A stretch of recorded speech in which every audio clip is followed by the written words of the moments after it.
Paulo e os Coríntios, a segunda carta.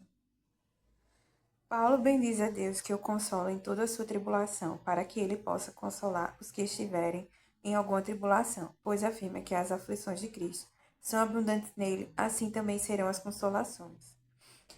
Passaram por tribulação na Ásia, a ponto de desesperar até da própria vida. Deus os livrou da morte e pede orações. Sua glória é o testemunho de sua consciência, que com simplicidade e sinceridade de Deus, na graça de Deus, tem vivido no mundo e maiormente com eles. Paulo afirmava que Deus os confirmava e que os ungia. Não queria ter domínio sobre a fé deles, pois de Deus eram cooperadores.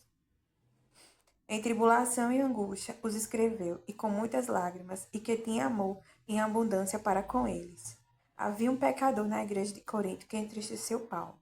E Paulo pede punição e depois reconciliação. Ficou aflito por não achar Tito em Troade. Paulo diz que não é como muitos falsificadores da palavra de Deus. Antes, fala a palavra de Cristo com sinceridade, como de Deus na presença de Deus. Sua capacidade vem de Deus. Não necessitava de carta de recomendação, pois os coríntios eram a carta e o bom perfume de Cristo. Não pregava a eles mesmos, mas a Jesus, e eles mesmos como servos dos coríntios.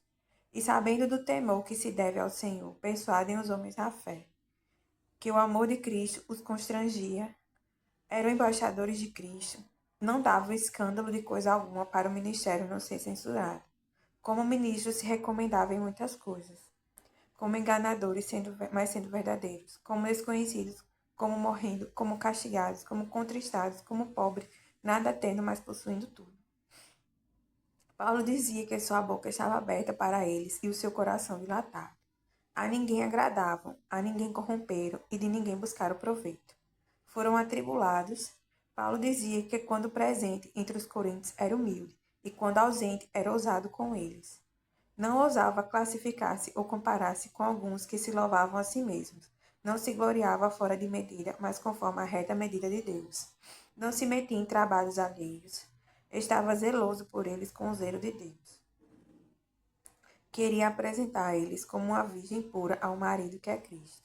Se humilhou a si mesmo, para que eles fossem exaltados, porque de graça vos anuncio o Evangelho. Paulo prestava atenção ao seu procedimento para cortar a ocasião, não dar ocasião aos que buscavam ocasião, aos que se opõem a ele.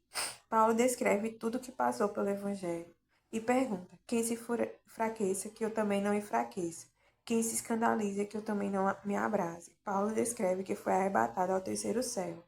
E para que não se exaltasse, foi-lhe dado um espinho na carne, um mensageiro de Satanás para o esbofetear, a fim de não se exaltar. Pois sentia prazer nas injúrias, necessidades, perseguições, nas angústias, fraquezas, pois a graça do Senhor bastava, porque quando sou fraco, sou forte. Dizia.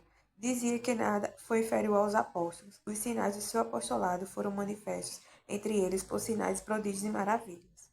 De boa vontade gastarei, e se deixava gastar pela vossa alma. Os amava cada vez mais, mas era menos amado. Ele dizia que não foi pesado a eles, não se aproveitou deles. Alguns coríntios buscavam uma prova que Cristo, que fala por meio de Paulo. Paulo e os que estavam com ele eram tidos por reprovados por Deus, pelos coríntios.